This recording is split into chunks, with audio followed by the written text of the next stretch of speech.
Hi everyone, welcome to Carmen's Australian Storytime.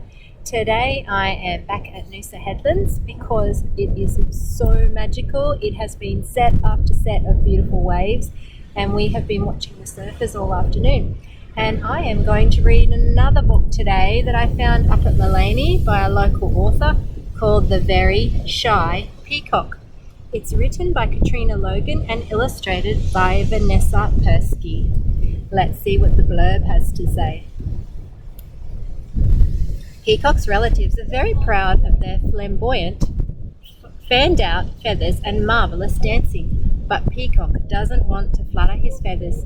Peacock doesn't want to dance. He most certainly doesn't want to prance. He is far too shy to perform in front of his friends, even if they encourage him. That is, until he remembers his grandfather's good advice. Help Peacock find his rhythm and learn the power of practicing new skills in this sweet, beautifully illustrated children's storybook. Hear the helicopter going over? The Very Shy Peacock is Katrina Logan and Vanessa Persky's first picture book together.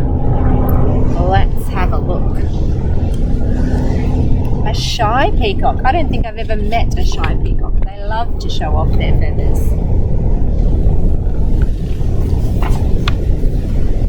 This is Peacock and this is his family.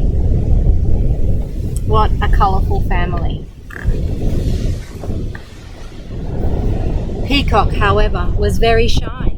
He didn't want to stand out. Instead, Peacock wanted to blend in, or even better, hide. Sometimes I feel like that too, get a bit shy. Every time Peacock worked up the courage to parade his fan of feathers, he felt a bit funny in the tummy. He would blush in embarrassment and would want to return and hide. The butterflies in his tummy.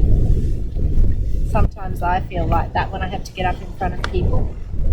Not usually in front of children, but definitely in front of people my age.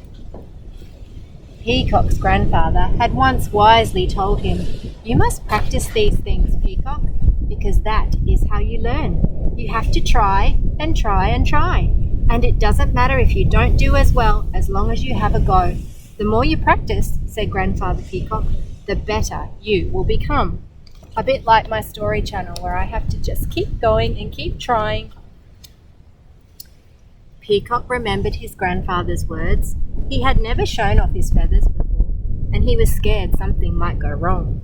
Peacock worried he might slip or blush, or that maybe only a few of his feathers would pop up. He's very worried. Peacock thought long and hard. He decided it was time to practice showing off his wonderful feathers. He does have very beautiful feathers. Have you ever seen a peacock and their feathers? They're very beautiful. On Sunday, Peacock tried with all his might, but only managed to get one scraggly tail feather to stand up. Keep trying, Peacock, encouraged Kookaburra, who had flown in to watch. Oh, I like Kookaburra's sunglasses. He's being a very good friend, saying, "Just keep trying." On Monday, Peacock concentrated harder. This time, just a couple of smaller tail feathers popped up. Kookaburra had brought his friend Fairy Wren, who tweeted, "Better than yesterday, Peacock, better than yesterday." That was Monday. What comes after Monday? You got it, Tuesday. On Tuesday, Peacock practiced really hard, but only a few tatty tail feathers popped up. "Way to go," chirped Willy Wagtail, who had joined his friends on the fence post to watch.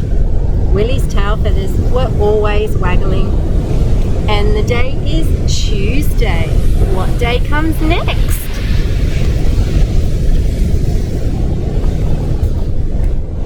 Wednesday, you're right.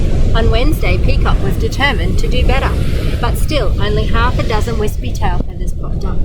"Don't worry, it took me a while to make my crest dance," Cockatoo, who was flying past, comforted him, bobbing his bright yellow head feathers. What a beautiful cockatoo. I love all these illustrations. And it's Wednesday. What comes after Wednesday? Oh, look how beautiful he's looking. On Thursday, despite the rain, Peacock put in his biggest effort yet. This time, a dozen wet, bedraggled tail feathers popped up. An excellent effort in this weather, chimed in Lyrebird, who was an excellent feather fanner himself. Thursday. He's almost there. Bedraggled means it's usually soggy and wet. On Friday, Peacock gathered all his strength. 24 tail feathers popped up. You're nearly there, trilled Rainbow Lorikeet, and all the other watchers nodded in agreement. He's nearly got it. What comes after Friday? Saturday. On Saturday, Peacock almost gave up. Well, that was until he saw his reflection. Peacock couldn't believe his eyes. A fabulous fan of feathers shimmered and shifted in the light. It was beautiful. Look at those feathers. How beautiful. What's more, Peacock realised he already had his audience. Kookaburra and Fairy Wren, Willy Wagtail and Cockatoo, Lyrebird and Rainbow Lorikeet all sang his praises. Peacock happily paraded his beautiful feathers, shaking them for everyone to see. Grandfather was right, said Peacock. Practice does make perfect. Now Peacock arches and fans and shimmies and shakes his tail feathers every day, dancing with his friends.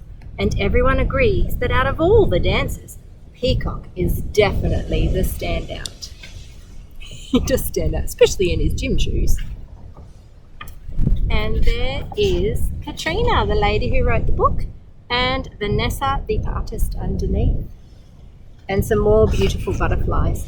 And today is actually Sunday, the day that comes after Saturday.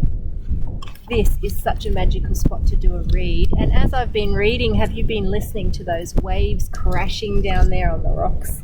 It really is a magical place.